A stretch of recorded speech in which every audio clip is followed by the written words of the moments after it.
Hello everyone. In this series of videos, we will be looking at the origins of certain monsters, the different variations they've received over the years, and how their movesets and attacks have evolved throughout each game. Remember to like and subscribe for more.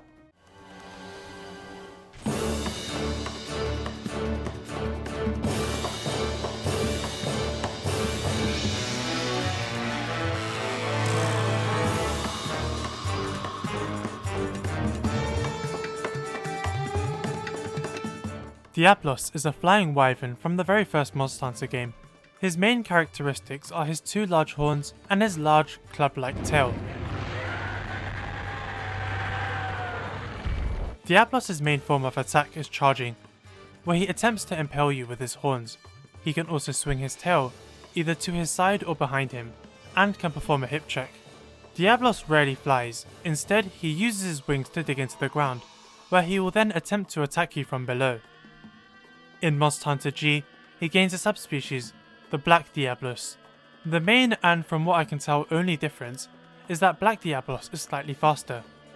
It's worth mentioning that Black Diablos is a female Diablos. A cool trick you can do with Diablos is throwing a sonic bomb to get them out of the ground.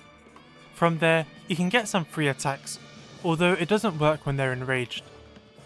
We cannot talk about Diablos without mentioning another important monster, the Monoblos.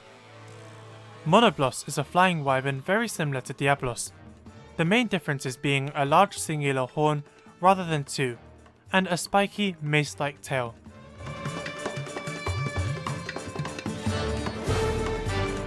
Monoblos was the final boss of the very first Monster Hunter game single player, and he can only be fought in single player in every game he appears in. Like Diablos, Monoblos likes to dig and charge, although when he charges, he will slightly adjust his direction to face you. Generally, they are pretty similar. Monoblos also gained a subspecies in Monster Hunter G, the White Monoblos. It fights almost identically, but it tends to charge faster when enraged. Diablos returned for the third generation of Monster Hunter, with an updated appearance, looking much bulkier. His existing attacks get better animations, and he gains entirely new attacks. He can swing his horns at you, simultaneously swinging his tail.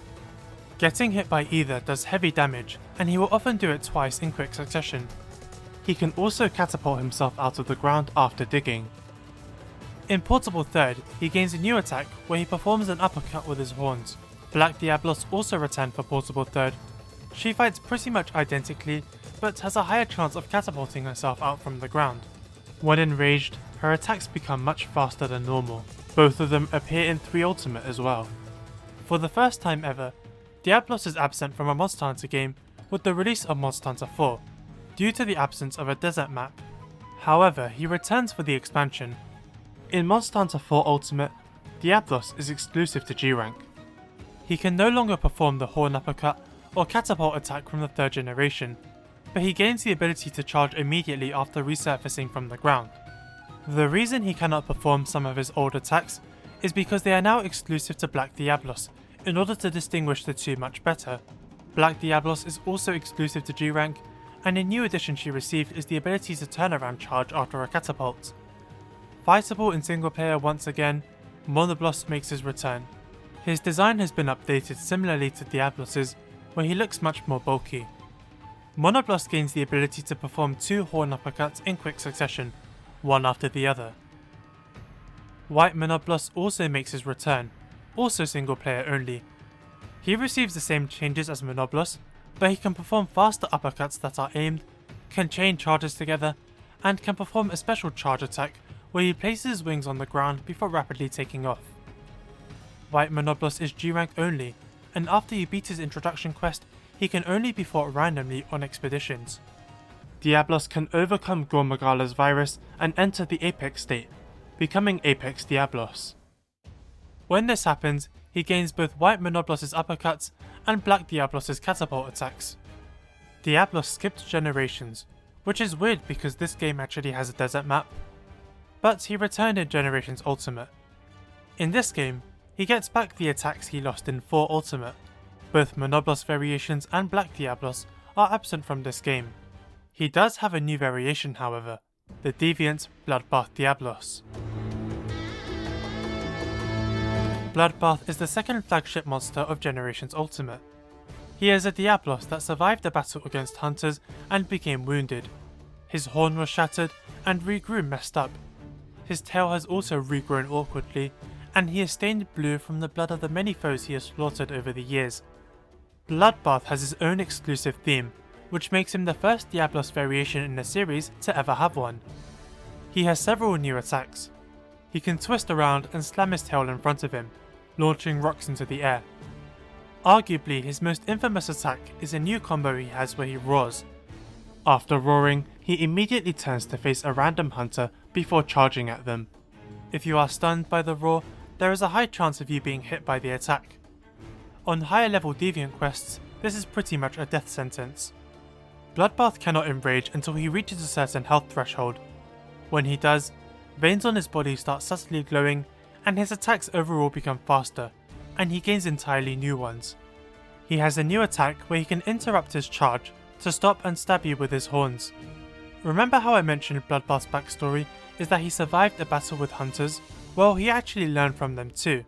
For example, he knows that his roar can stun them, which is why he knows to charge immediately afterwards.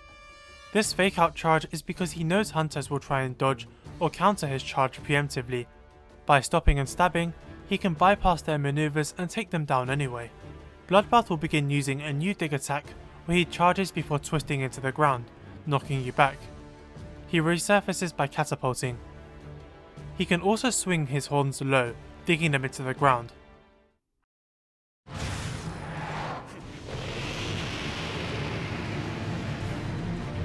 Bloodbath's final form is his massacre state.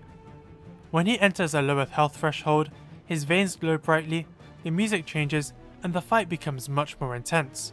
Massacre mode Bloodbath usually begins with a charge, but when he twists into the ground, he emerges covered in steam, which will explode and deal damage at the end of combos.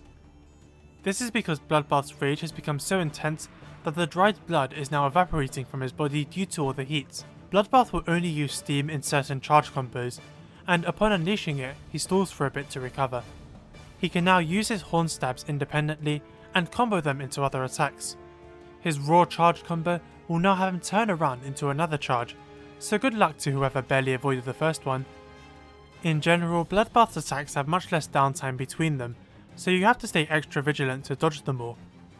His deadliest attack, in my opinion, is a variation of his low horn swing. He charges up and then spins, swinging its horns and tail around and around. Dodging this attack is incredibly hard. If your weapon is unsheathed, you will probably be hit. Valor sheathing the attack will not protect you either, as it has multiple hits. In a previous evolution video, I discussed the Molten Tigrex. He would start off slow, using basic attacks before eventually using more and more as the fight goes on, becoming deadlier throughout the fight. Bloodbath Diablos is essentially an evolution of that idea, but executed in a much cooler way, with the phases directly tied to the amount of health he has, starting off slow before using more and more attacks the closer he is to death, eventually going into full massacre mode, unleashing his full fury before he dies. He does not exit the massacre phase or revert back to normal either, the only way to stop it is by killing him. In later deviant quests, Bloodbath enters his massacre state much earlier, making him even harder. Diablos and Black Diablos return for Monster Hunter World. Aside from looking very nice in HD, they have some key differences. Diablos has a new animation from when he emerges from the ground, jabbing his horns up before slowly digging the rest of his body out. It looks much more realistic than previous games where he'd kind of just pop out. Some of his attacks are much more telegraphed, like his charges or hip checks. Black Diablos once again takes exclusive ownership of the catapult attack and the horn uppercut, which is now telegraphed by her walking to the side a bit. She gains an attack reminiscent of White Monoblos. Her arms rest on the ground as she takes off. During this charge she can curve around, and if you are hit, it's an instant stun. In Iceborne, she has a new attack where she roars before charging and digging, and then repeating that several more times.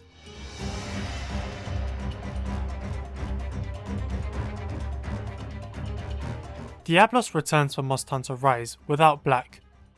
The result of this is that he gets the catapult attack back, as well as the horn uppercut. Man, it really feels like a custody battle between the two of them, doesn't it? Diablos also takes Bloodbath's rock launch attack, although he launches one rock rather than 3.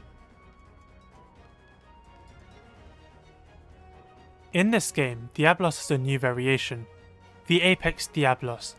No, not that Apex Diablos, this Apex Diablos.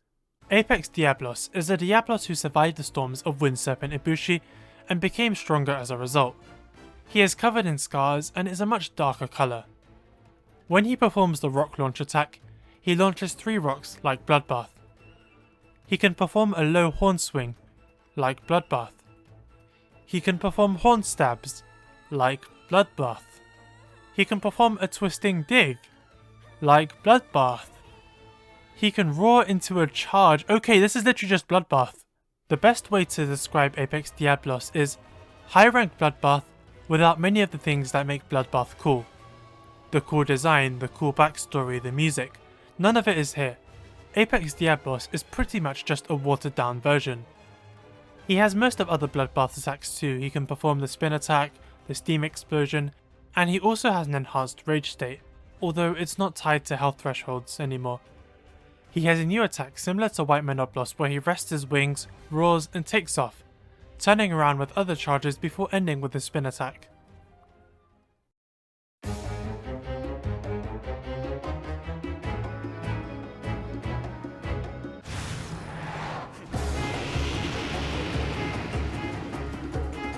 I don't feel too strongly about Diablos. I think he ranges from boring to okay to awful. Bloodbath is different.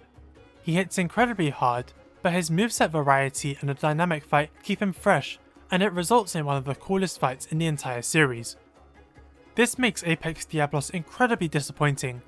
He feels like a whisper of Bloodbath, a small taste, but he does not measure up at all, and I wish they could have just added him instead.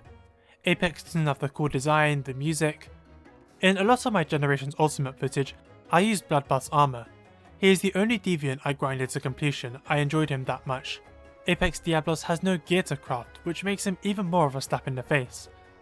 Monoblos is exclusive to the 2nd and 4th generations, so I don't know what to think about them. He feels like a Diablos that charges a lot less, and his solo only status makes him feel very elusive and rare, even more so with the White Monoblos. He would have made it into the Forgotten Monsters video had he not appeared in 4 Ultimate. I wonder if they'll ever be brought back in the future. Which Diablos is your favourite? Would you like to see Monoblos back in the future? Let me know in the comments. Thank you for watching this video. If you enjoyed it, remember to like and subscribe, and check out some of my other videos too. Have a good day.